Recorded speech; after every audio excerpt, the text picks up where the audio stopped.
Evening, everyone.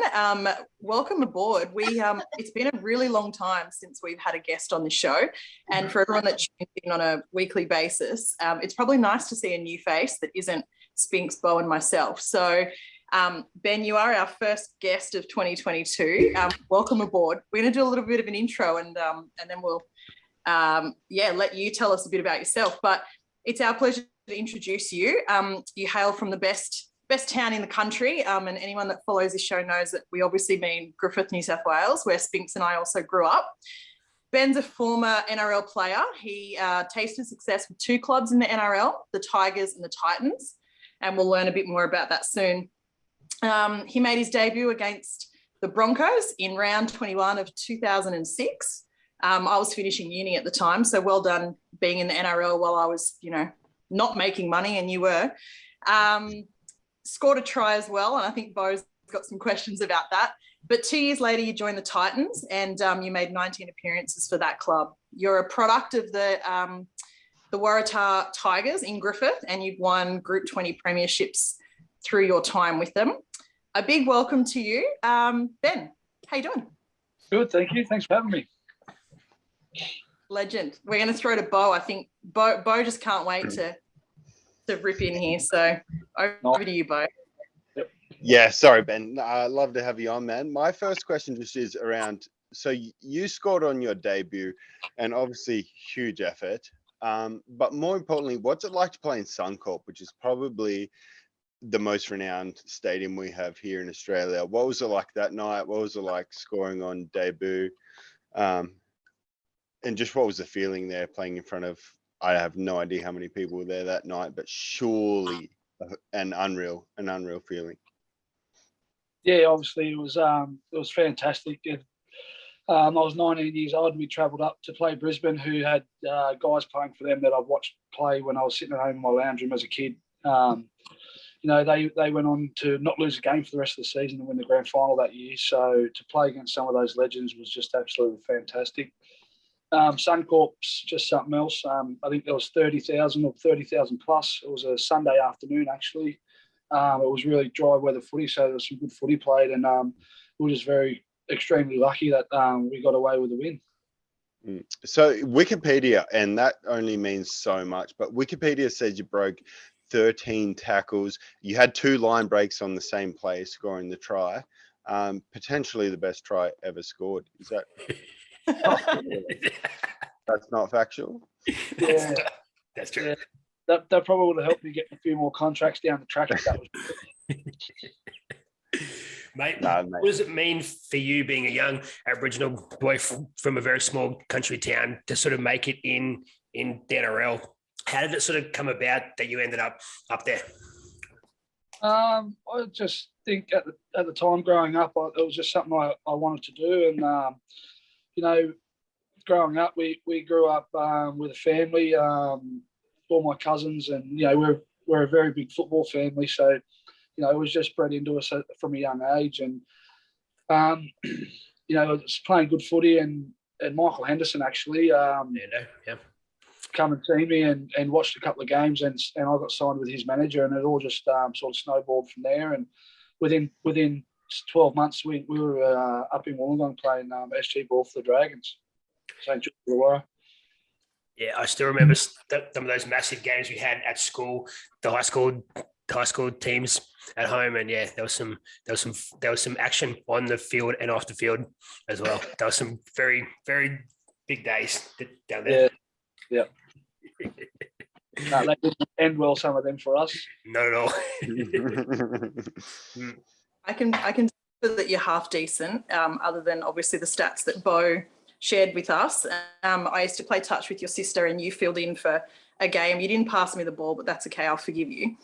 But tell us about what it was like. You obviously went from a pretty big fish in a small pond, to then, I guess, like you said, playing against some of your childhood heroes.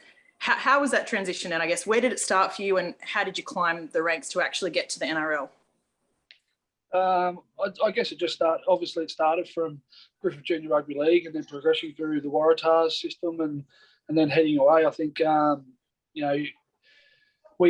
down in Griffith, we can't provide the sort of training that the guys need to progress to the next level. So, I think, 16, 17, 18, they've got to venture out and then maybe head up to the Big Smoke or somewhere else where they can get that better sort of training. But for me, I guess it was fantastic. And one regret's probably not, I probably took it for granted, to be honest. I was a bit of probably a pain in the ass for some coaches and some staff looking after me on the piss all the time, carrying on like a bit of a dick. So if I could change anything and got a little bit of a message for people, it's probably don't take it for granted because it can be over in the blink of an eye. Yeah. And that's fair. And that's fair and a great point. Sorry, I'm just going to interrupt if I can. And it's not on the run sheet, but just something I've got a genuine interest in is about whether you had a manager coming up, when you got a manager, if you did, and how you went about like choosing your manager, who that was that would represent you, because that's just something which I think is so interesting in the world of sport. Of your manager can almost make or break who you are and what you become. Yeah, that's a really good question. I think what you said, they can make or break you and probably steer and direct you in the right directions for your career, which, I trusted this guy and to be personally honest, I thought he let me down a bit towards, I was 22 by the time I'd moved back home. I got done drink driving, which is my fault completely. I don't blame him for that, but, I think there were other avenues that we could have took, possibly sent me overseas for a little bit or, tried to get a bit better direction and maybe put a few things in place to help me pull my head in and maybe progress a bit further down the track. But instead, he was just happy for me to move back to Griffith and not pursue it anymore. Yeah, that sucks. Surely, as a lot of guys, you included, that are on the cusp or have made it in the NRL, which is, I assume you're not the first guy to get done DUI. There's a lot of guys making it, which are kind of kicking the hill, like Ness said, big fish in a small pond. And that's going to happen all the time. So it sucks for you. It's unlucky, but I think that your story is a little bit of a story which happens probably way too much than the general media knows. So. Yeah, look, in all honesty, like I said, I wasn't very well behaved and I took it for granted. And I think, I was 21, 19, 20, 21 at the time. So I think if a few things were put in place for me and I was probably had a bit better direction, maybe, things could have been a little bit different for me. Kids moving out of home when they're 16, moving away and spending a lot of time away from especially family that are the ones that will tell you to pull your head in and things like that. Obviously, senior players at times do, but just sometimes you just got to pull your head in, and I don't think I did that. Yeah. Mate, you've obviously been in some big events and some massive stadiums, but tell the good people what it's like to play at the Dog Ground over the weekend on the derby weekend with the two local teams down there. I've been there many times. I've seen fights on the field, fights off the field. It just goes off. The atmosphere there is like nothing else. Take us through some of the experiences that you've had and the names you've been called while you're on the field. You really? Are we allowed to say those? Some of them, yes. Some of them, yes. Go on then. So actually, that was a good one. A ball boy, actually a water boy from West Wyalong when we played them at the Sporties. Actually, we were playing. This is my first season home, and I just scored a try. And he'd run past and squirted me with a water bottle, then started calling me everything under the sun. You're a fucking drunk. You want a long neck? And I actually turned around and said, "Well, we've just put 50 on you. Can you keep one cold for me on the sideline, please?" Oh man, the water boy got you. Yeah, and then that stirred him up even more. And I think it was quite funny. Yes, yeah. The atmosphere down there is unreal. I spent heaps of time watching games there, and I'm a Black and Whites fan, and obviously they're the better team over you guys. Haven't been of late, but they are the best team there. And what are some of your memories from the derby? Obviously, black and whites were always tough. I actually coach Darlington Point at the moment. I don't coach for us or play for them anymore. But black and whites, they're always thereabouts. I don't think I've seen them struggle the last few years anyways. They're always got some quality players there. And, playing them, especially at the dog track, I remember being a 4 or 5 year old kid when they used to have the old dog boxes there, and we used to play in them, and they'd open them up and you'd run out the box like you're there. No, it's definitely a really good football ground, and it's only got better with the stadium and the grandstand and stuff they've put in at the moment. So, yeah. Yeah, love it. I need to get back home to watch a game again. Yeah. Yes, the Waratahs and the black and whites was similar to, Griffith High and Wade High challenges, and we're obviously sitting watching some of those contests. Binks, I don't know if you ever played, but it was the best day to take off school to go and watch the boys play footy, and it was brutal. I'm glad it was you guys on the park and not me, that's for sure. Ben, what's I guess some of the people that you played against? Who would have been the toughest person that you played against, and who was one of the best that you played with? The toughest I probably played against was, everyone gives me shit about this because I absolutely got pumped by Anthony Watmo one game. Everyone has a good laugh at the moment, but he was at the time, he was the Australian back rower, and he was a really aggressive, just at your footballer. So, but the couple of the guys I played with was, Preston Campbell, Matty Rogers, and Princey, a 3. Luke Bailey. We had the year that I played the 19 games. We actually had a red hot team, and a few of the key guys got injured. We didn't make the finals, but we won the first 8 out of 9 games, I think, and we're sitting on top of the ladder for the first half of the season. And then it wasn't to be, but there was definitely some quality players there. Mate, if your low light is getting steamrolled by Anthony Watmo, an Australian back row, I think not a bad career. You're going all right, yeah. It wasn't fun at the time, though. Oh, wouldn't have been. Absolutely. So, yeah, I got a question for you here, and you kind of touched on it in Nessa's question, but so you were lucky enough, you played with some all-time greats, some of the greatest people we've ever seen play the game of footy, such as Benji, Scott Prince, Bryce Gibbs, I rate, who's kind of not a guy that's spoke about too much. What is it like, and what do you learn from not so much their game, but just how they approach a game? Because I think that's something which a fan doesn't really see how much happens outside of a game. Us fans we see 80 minutes of football. We don't see 7 days a week, I suppose, involved. And what differentiates a great player, in your opinion, to a guy that rocks up and he's a talent, he's got a lot of skill? I mean, hard work beats talent any day of the week, and you ask all the great players, they'll say the same thing, but hard work and talent turns into a JT, a Lockyer, those sorts of guys, I guess. And, just the rehab that goes into training. Everyone thinks that football players rock up, they do half an hour weights and they go run around the field for an hour and a half and then they just go home. Then, you used to rock up at, sometimes you'd be doing gym at 6 a.m. You wouldn't leave the training paddock till 4 o'clock. You'd finish a 2.5 hour session on the field. You'd follow it with a bit of goal kicking or defensive work, passing. Then you go and have to get in ice bars, the pool. There's a lot to it, and you're lucky to get a day off a week sometimes.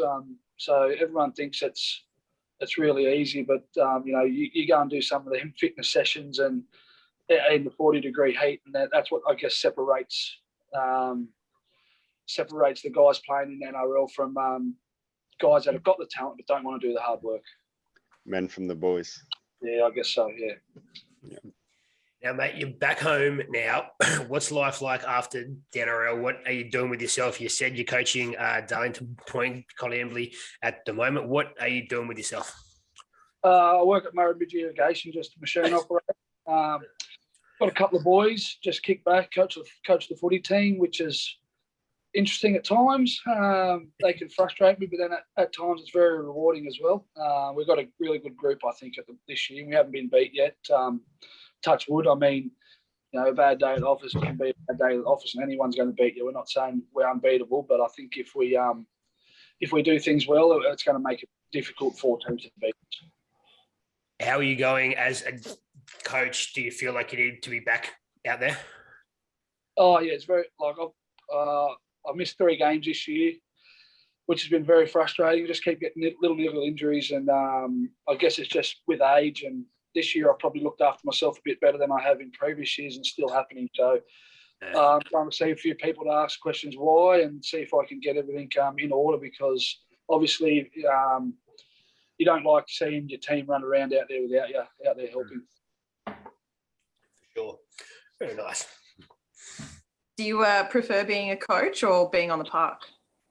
I prefer being on the park. If you come and watch a game and I've got to stand on the sideline and coach, I'm not a very liked person on the sideline. Why not? What have you done wrong? A little bit cranky at times. So good. Let's get to a point where the body starts to let you down and you just accept defeat. So good on you for not completely giving up yet. It's very frustrating. It is. Ben, what's some, I guess we touched on a little bit before, but I guess what's some advice, particularly for some of these young kids who, no doubt you mentioned Hendo, and we obviously, Spinks and I went to school with Hendo and know what a great guy he is and what he's done for the local community, but yourself included. There's certainly a lot of boys that have gone away and made careers through sport. I guess what's some advice for these budding sports kids that want to be the next Ben Jeffrey? Oh, hopefully they're not the next Ben Jeffrey, because I was done pretty quick. So hopefully they're the next someone else. But Good I guess just don't take it for granted, and obviously train hard and all that sort of stuff. I mean, if I knew what I knew now, I would have approached everything completely different. But I guess that's life, and you can't do things over and over again. You can't turn back time and redo it. So it is what it is. But if you do get an opportunity to go and get coached by really good coaches and put your best foot forward and be in a really good system, maybe sacrifice things such as going out, getting on the pitch with the mates 2 or 3 nights a week, stick to team functions and with teams and things like that, I guess, and just make them little sacrifices, which go a long way to prolonging your career. Which is good, which is a pretty good, we can naturally roll into it. And the floor is yours. You can go into as much depth as you'd like. And yeah, like I said, floor is yours. What did you think? What was the highlight of being an NRL player? Like, what was the highs? What was the lows? What was the best thing that came to you, whether you were rewarded in just going into a pub for a free feed or fans coming up to you? And what was the lows of that? I think the highs of it was you're getting paid to be as fit and strong as you possibly could be to play football. And you're surrounded by a bunch of great guys with great skill. The training level was always up. So, I mean, looking back now, training and playing with guys like that, turns you into a different person, different player. And to be paid to be fit and doing something you really enjoy is fantastic. One of the low points, I guess, we were due to play Canberra in Canberra. I played 15, 16 games straight, 17 games straight, whatever it was. And then I bought 20 tickets for my family to come across from Griffith for the weekend. They had a bus organised, and I got dropped on the Thursday and flew to Cairns and played Q Cup on the Saturday. So that was fantastic. That's harsh, man. Oh, that's fucking harsh. It is what it is, but you don't ask questions, you don't win. It's just, righto, no worries. I'll go and work on what I've got to work on, and hopefully get back in soon. That's it. Yeah. Look, you've won a couple of titles down home, I think now. Who wins the Group 20 this year and why? We shit in because we're better than everyone else. That's the answer I wanted. Very nice. Obviously, like I said, we actually got a few injuries on the weekend, and which is going to make it difficult the weeks coming. So hopefully we can get some guys back on deck and start putting some consistent performances in.